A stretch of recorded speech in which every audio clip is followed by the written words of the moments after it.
ओम शांति। सभी तरफ से अपने मन को हटा लें, भ्रुकुटी के बीच एकाग्र करें।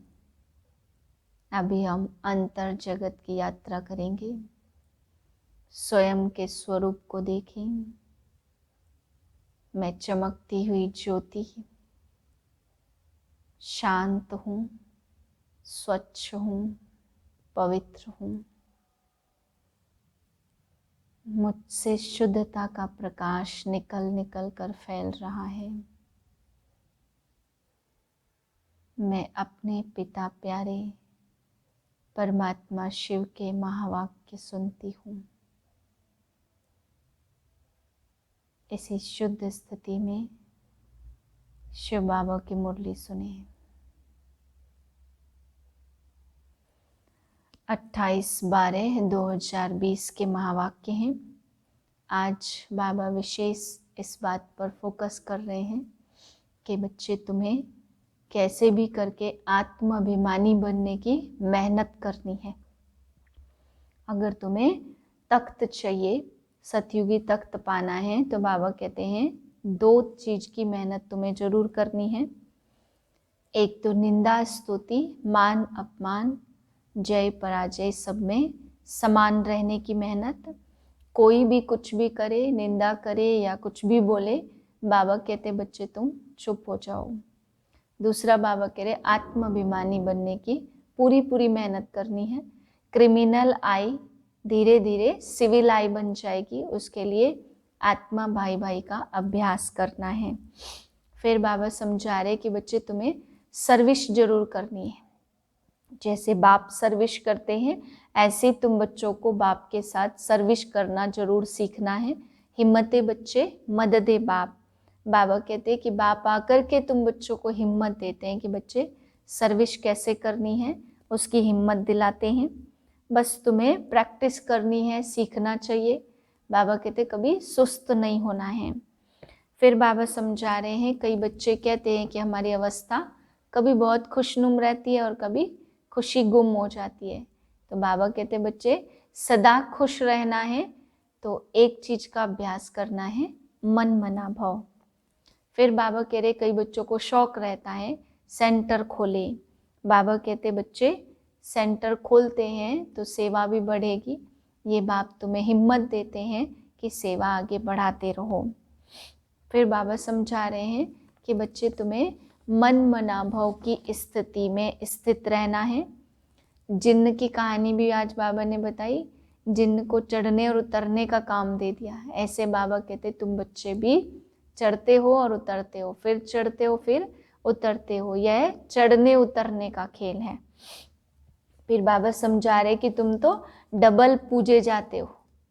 मेरा तो सिमरन होता, पूजा होती, लेकिन तुम बच्चों को तो सिमरे भी जाते हो और पूजन योग्य भी बनते हो। तो बाबा कहते बच्चे मैं तो तुम्हें अपने से भी ऊंचा उठाता हूँ। ओम शांति। मीठे बच्चे, चैरिटी बिगिंस एट होम, अर्थात पहले खुद आत्माभिमानी बनने की मेहनत करो, फिर दूसरों को कहो आत्मा समझकर आत्मा को ज्ञान दो, तो ज्ञान तलवार में जौहर आ जाएगा। प्रश्न है, संगम युग पर किन 2 बातों की मेहनत करने से सतयुगी तख्त के मालिक बन जाएंगे? उत्तर है, पहली पॉइंट, दुख सुख निंदा स्तुति में समान स्थिति रहे, यह मेहनत करो। कोई भी कुछ उल्टा सुल्टा बोले, क्रोध करे तो तुम चुप हो जाओ, कभी भी मुख की ताली नहीं बजाओ। दूसरी पॉइंट है, आंखों को सिविल बनाओ, क्रिमिनल आय बिल्कुल समाप्त हो जाए। हम आत्मा भाई भाई हैं, आत्मा समझकर ज्ञान दो, आत्माभिमानी बनने की मेहनत करो तो सतयुगी तख्त के मालिक बन जाएंगे। संपूर्ण पवित्र बनने वाले ही गद्दी नशीन बनते हैं। ओम शांति। रूहानी बाप रूहानी बच्चों से बात करते, तुम आत्माओं को यह तीसरा नेत्र मिला है जिसको ज्ञान का नेत्र भी कहा जाता। बाप कहते विश्व का मालिक बनने के लिए मेहनत तो करनी पड़ेगी, तो अभी यह मेहनत करो। मेहनत के लिए बाबा नई नई गुह्य पॉइंट सुनाते, तो अभी अपने को भाई भाई समझकर ज्ञान देने की आदत डालनी है। फिर यह जो गाया जाता कि वी आर ऑल ब्रदर्स, यह प्रैक्टिकल हो जाएगा। अभी तुम सच्चे सच्चे ब्रदर्स हो क्योंकि बाप को जानते हो। बाप तुम बच्चों के साथ सर्विस कर रहे हैं। हिम्मते बच्चे मद दे बाप, तो बाप आकर के यह हिम्मत देते हैं सर्विस करने की। तो यह सहज हुआ ना, तो रोज यह प्रैक्टिस करनी पड़ेगी, सुस्त नहीं होना चाहिए। यह नई नई पॉइंट्स बच्चों को मिलती हैं। बच्चे जानते हम भाइयों को बाबा पढ़ा रहे हैं, आत्माएं पढ़ती हैं, यह रूहानी नॉलेज है, इसे स्पिरिचुअल नॉलेज कहा जाता है। यह रूहानी नॉलेज मिलती तब है जब सृष्टि बदलने वाली है। बाप आकर यही तो रूहानी नॉलेज देते हैं कि अपने को आत्मा समझो। आत्मा अशरीरी आई थी, यहाँ फिर शरीर धारण करती है।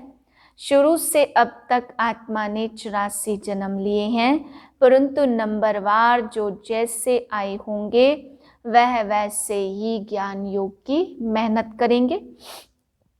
फिर देखने में भी आता कि जैसे जिसने कल्प पहले पुरुषार्थ किया, मेहनत किया, वह अभी भी ऐसे मेहनत करते रहते हैं। अपने लिए मेहनत करनी है, दूसरे के लिए तो नहीं करनी होती। तो अपने को ही आत्मा समझ करके अपने साथ मेहनत करनी है।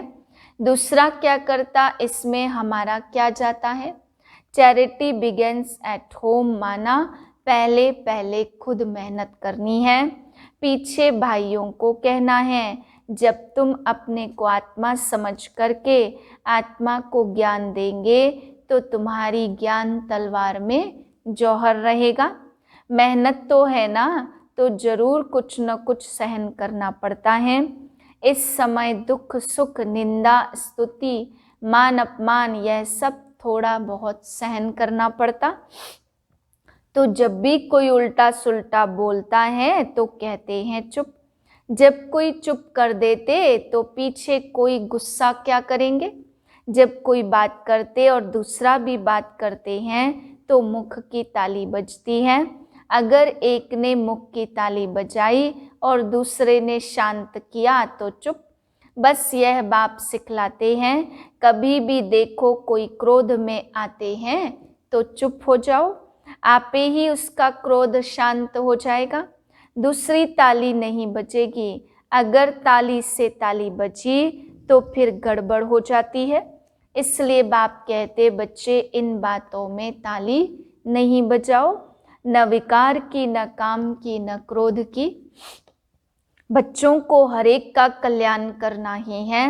इतने जो सेंटर्स बने हैं किस लिए, कल्प पहले भी तो ऐसे सेंटर्स निकले होंगे।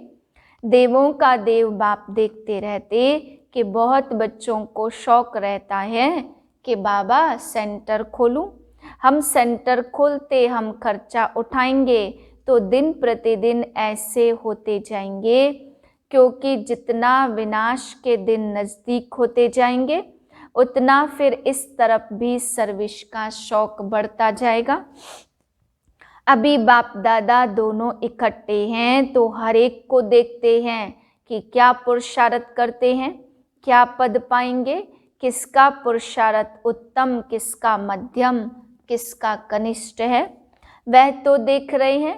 टीचर भी स्कूल में देखते कि स्टूडेंट किस सब्जेक्ट में ऊपर नीचे होते हैं। तो यहाँ भी ऐसे ही है।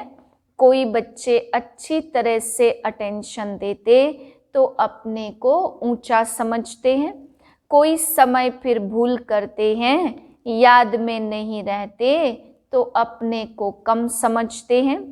यह स्कूल है ना। बच्चे कहते बाबा हम कभी कभी बहुत खुशी में रहते और कभी कभी खुशी कम हो जाती, तो बाबा अभी समझाते रहते कि अगर खुशी में रहना चाहते हो तो मन मना भव, अपने को आत्मा समझो और बाप को भी याद करो। सामने परमात्मा को देखो तो वह अकाल तख्त पर बैठा हुआ है। ऐसे भाइयों की तरफ भी देखो, अपने को आत्मा समझ करके फिर भाई से बात करो। भाई को हम ज्ञान देते, बहन नहीं। भाई भाई, जो तुमको क्रिमिनल आई धोखा देती वह आहिस्ते आहिस्ते बंद हो जाएगी। बाबा बच्चों को डायरेक्शन देते, इनको ब्रह्मा को भी ऐसे ही कहते। यह बाबा भी देह में आत्मा को देखेंगे, तो इसको ही कहा जाता रूहानी नॉलेज। देखो पद कितना ऊंचा पाते, पद जबरदस्त है, तो पुरुषार्थ भी ऐसा करना चाहिए। बाबा भी समझते कल्प पहले मुआफिक सबका पुरुषार्थ चलेगा। कोई राजा रानी बनेंगे, कोई प्रजा में चले जाएंगे। तो यहाँ जब बैठकर योग करवाते तो आत्मा को अपने को आत्मा समझ करके दूसरे की भ्रुकुटी में आत्मा को देखते रहेंगे, तो फिर उनकी सर्विस अच्छी होगी। जो आत्माभिमानी होकर बैठते वो आत्माओं को देखते हैं। इसकी खूब प्रैक्टिस करो। अरे ऊंच पद पाना है तो कुछ तो मेहनत करेंगे ना। तो अभी आत्माओं के लिए ही यही मेहनत है। यह रूहानी नॉलेज एक ही दफ़ा मिलती है और कभी नहीं मिलेगी, ना कलयुग में ना सतयुग में, सिर्फ संगम युग में, सो भी ब्राह्मणों को। यह पक्का याद कर लो, जब ब्राह्मण बनेंगे तब देवता बनेंगे। ब्राह्मण नहीं बने तो फिर देवता कैसे बनेंगे। इस संगम युग में ही यह मेहनत करते हैं और कोई समय यह नहीं कहेंगे कि अपने को आत्मा, दूसरे को भी आत्मा समझ उनको ज्ञान दो। बाप जो समझाते उस पर विचार सागर मंथन करो, जज करो क्या यह ठीक है, हमारे फायदे की बात है। हमको आदत पड़ जाएगी कि बाप की जो शिक्षा है सो भाइयों को देना है, फीमेल को भी देना तो मेल को भी देना है। आत्मा भी मेल फीमेल बनी है। बाप कहते तुम बच्चों को ज्ञान देता हूँ तो मैं बच्चों की तरफ आत्माओं को देखता हूँ, और आत्माएं भी समझती हमारा परमात्मा जो बाप है वह ज्ञान देते, तो इसको कहेंगे रूहानी अभिमानी बने हैं। इसको कहा जाता स्पिरिचुअल ज्ञान की लेन देन आत्मा की परमात्मा के साथ। तो यह बाप शिक्षा देते कि जब भी कोई विजिटर आते तो भी अपने को आत्मा समझ, आत्मा को बाप का परिचय देना है। आत्मा में ज्ञान है, शरीर में नहीं, तो उनको भी आत्मा समझ करके ही ज्ञान देना है। इससे उनको भी अच्छा लगेगा। जैसे कि यह जौहर है तुम्हारे मुख में, इस ज्ञान तलवार में जौहर भर जाएगा, क्योंकि आत्माभिमानी होना। तो यह भी प्रैक्टिस करके देखो। बाबा कहते जज करो यह ठीक है, और बच्चों के लिए यह कोई नई बात नहीं है, क्योंकि बाप समझाते ही सहज करके हैं। चक्र लगाया यह नाटक पूरा होता, हम बाबा की याद में रहते। कोई नई बात नहीं, बाप तो घड़ी घड़ी कहते नथिंग न्यू। भारतवासी सतो रजो तमो बनते हैं। याद की यात्रा से तुम बहुत मजबूत बन जाएंगे।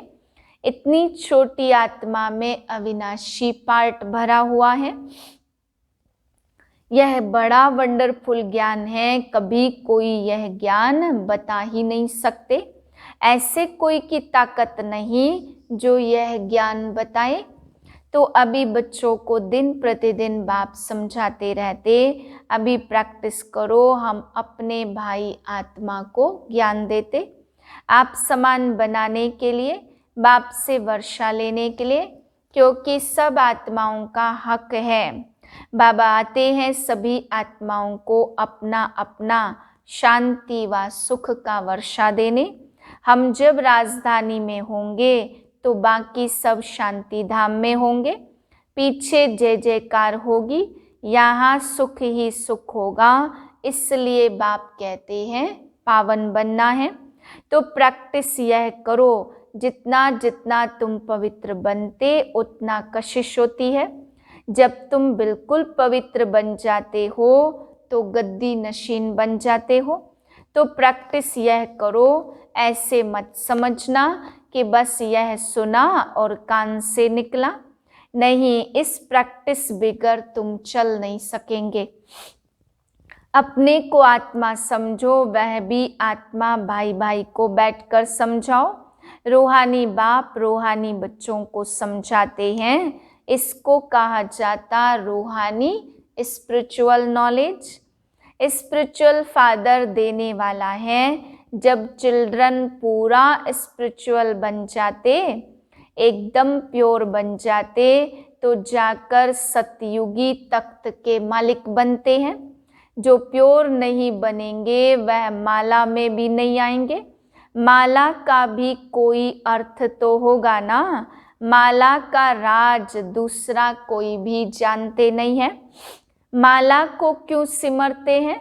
क्योंकि बाप की बहुत ही मदद की है। तो क्यों नहीं सिमरे जाएंगे? तुम सिमरे भी जाते हो, तुम्हारी पूजा भी होती है। तुम जब देवता बनते हो तो देवताओं की भी पूजा करते हैं। इसलिए पूजा में भी तुम तीखे, यादगार में भी तुम तीखे, और बादशाही में भी तुम तीखे। देखो तुमको कितना ऊंचा बनाता हूँ। तो जैसे बच्चे प्यारे होते, बहुत लव होता, तो बच्चों को माथे पर भी रखते। बाबा एकदम सिर पर रख देते हैं।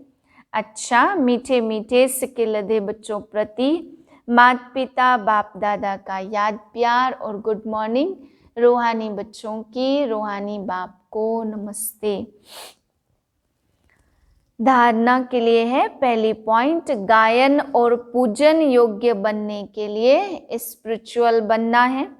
आत्मा को प्योर बनाना है। आत्माभिमानी बनने की मेहनत करनी है। दूसरी पॉइंट है, मन मना भाव के अभ्यास द्वारा अपार खुशी में रहना है। स्वयं को आत्मा समझकर आत्मा से बात करनी है। आँखों को सिविल बनाना है। वरदान है, सदा काल के अटेंशन द्वारा विजय माला में पिरोने वाले बहुत समय के विजयी भव। बहुत समय के विजयी विजय माला के मणके बनते हैं।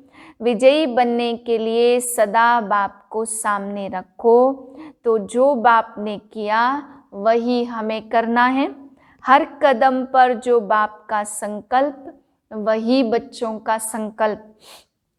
जो बाप के बोल वही बच्चों के बोल, तब विजयी बनेंगे। यह अटेंशन सदा काल का चाहिए, तब सदा काल का राज्य भाग्य प्राप्त होगा। क्योंकि जैसा पुरुषार्थ वैसी प्रारब्ध। सदा का पुरुषार्थ है तो सदा का राज्य भाग्य है। स्लोगन है, सेवा में सदा जी हाजिर करना, यही प्यार का सच्चा सबूत है। ओम शांति।